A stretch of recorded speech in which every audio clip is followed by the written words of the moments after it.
So at the moment, Tim is about to create some butterflies in the virtual house of God. We're south of the temple. You can see the temple up there on the top of the mountain where scripture says it will be.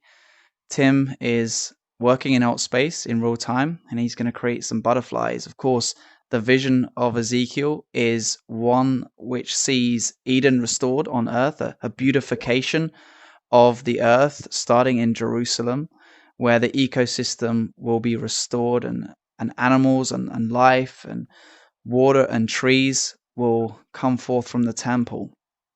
And we're able to create just a small replication of that in virtual reality.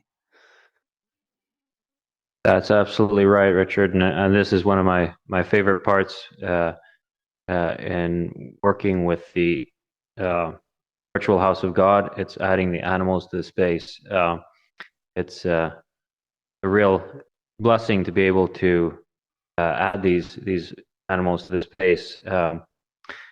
It gives you an insight into what it must have been like for Adam when he was naming all the animals, and not only that, but it gives you an idea of what it must have been like for God um, when he created the world and filled it with animals and wildlife.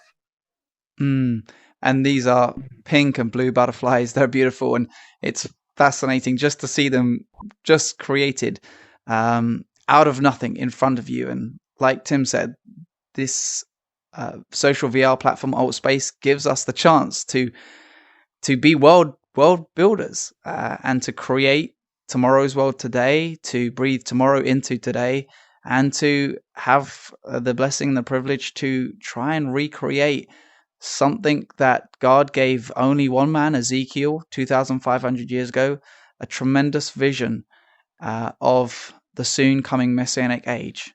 And today, you are able to step into this space, either with a PC or a VR headset, and come and have real time interactions with other believers around the world, and to hear presentations which explore an aspect of God's plan for world peace and how it relates to our life now and in the future.